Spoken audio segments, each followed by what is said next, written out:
Nate the Great and the Fishy Prize, Part 2. We went back inside. "This is a very fishy case," I said to Rosamond.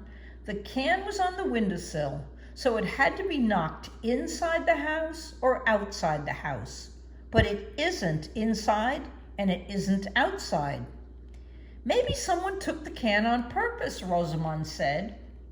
I, Nate the Great, did not want to tell Rosamond that no one would take her tuna fish can on purpose, that it was the dumbest prize for the smartest contest. "I will have to speak to everyone who was in this room," I said. "Perhaps someone saw what happened to the tuna fish can." Sludge and I rushed to Claude's house.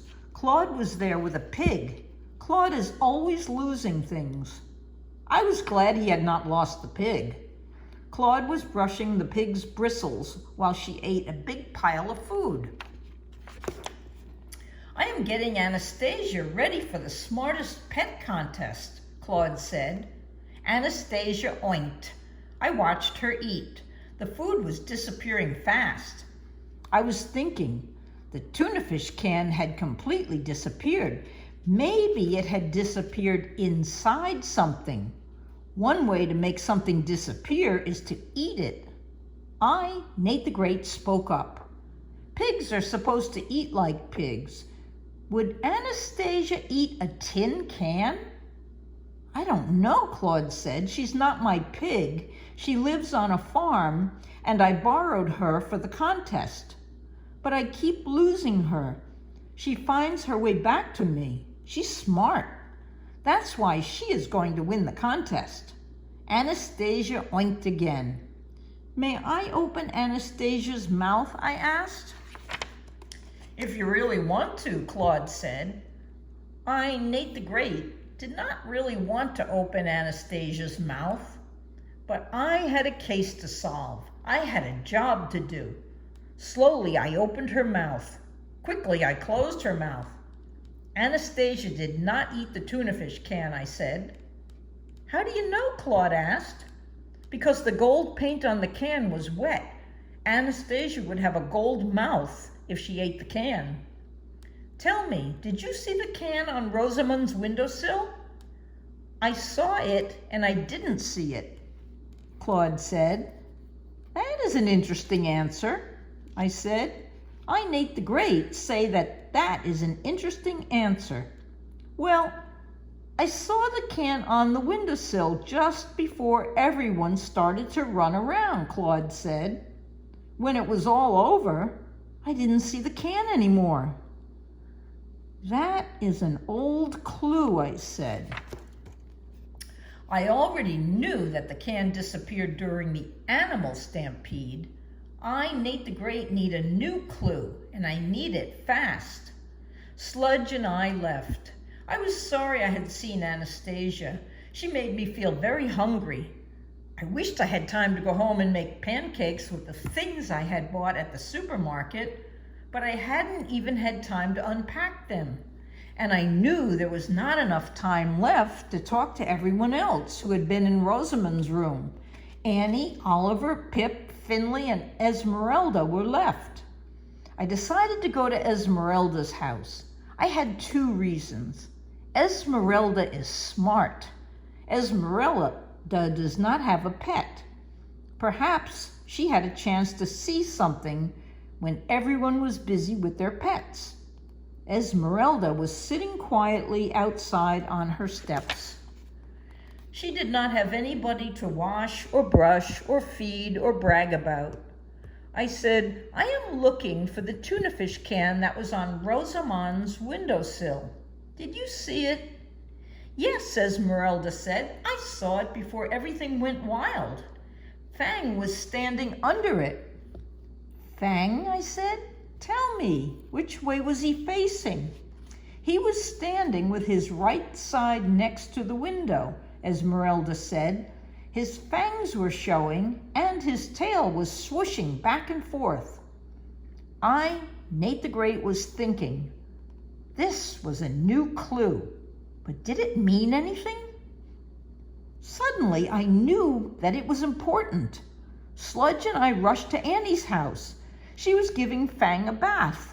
He was sitting in the bathtub, all soapy and foamy and fangy. I am getting Fang ready for the contest, Annie said. Everyone knows he is pretty. Now they will find out he is smart. I, Nate the Great, already knew more about Fang than I wanted to know. Annie started to scrub Fang's tail. Stop, I yelled. Fang may be wearing a clue. Fang isn't wearing anything, Annie said. I, Nate the Great, got close to Fang. I did not want to do that, but I had to see his tail. I was glad the clue was on that end of him. I leaned over. I saw what I had hoped I would see, gold paint on Fang's tail. It was on the right side. Happy bath, I said to Fang. Sludge and I rushed back to Rosamund's house. I, Nate the Great, say the tuna fish can was knocked outside.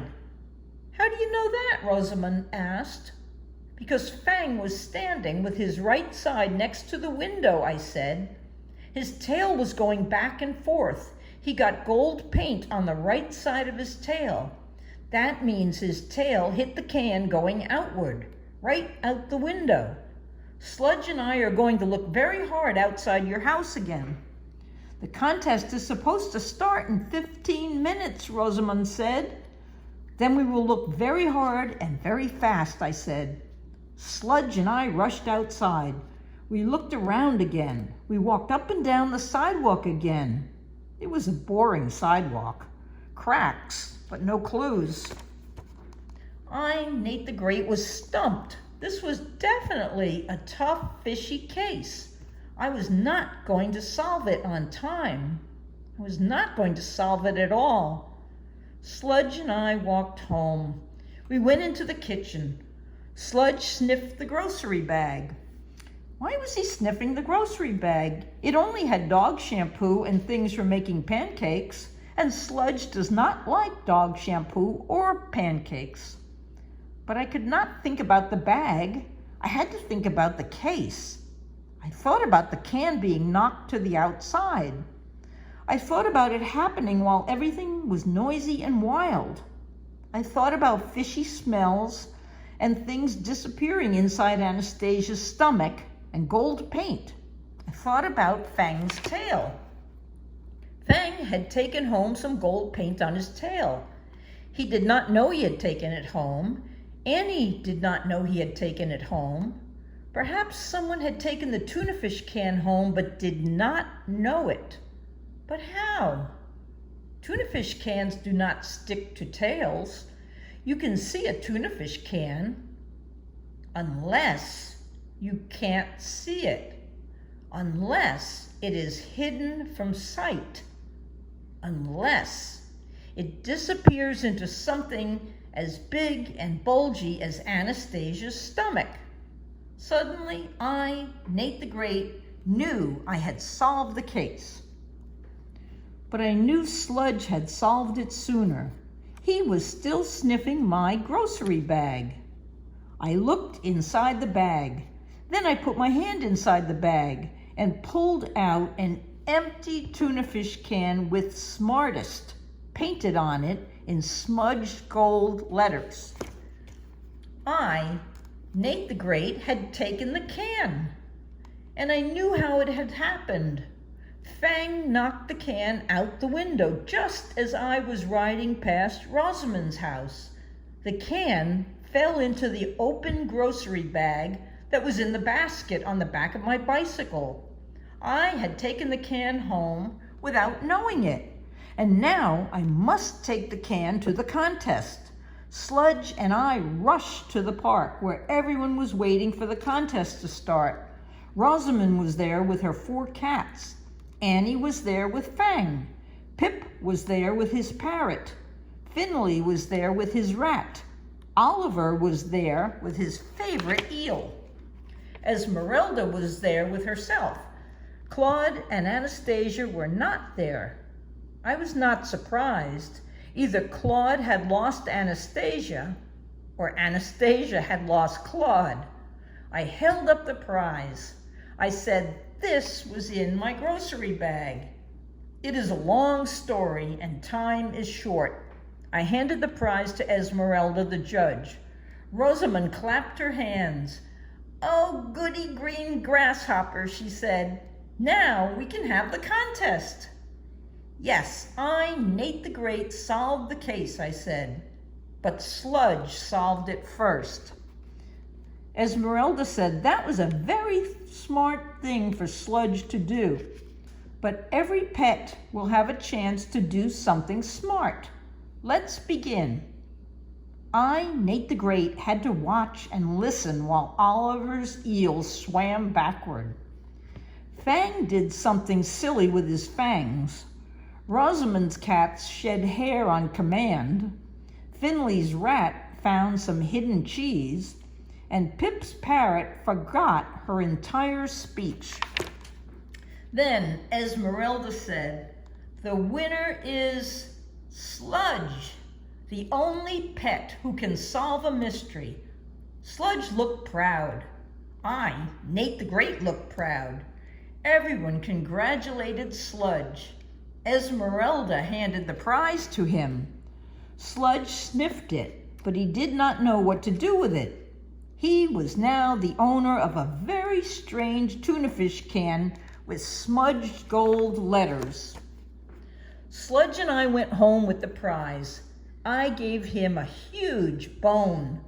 Sludge thought it was the best prize of all. The case was over, but I had something left to do. I unpacked the grocery bag, threw away the dog shampoo, and made some pancakes.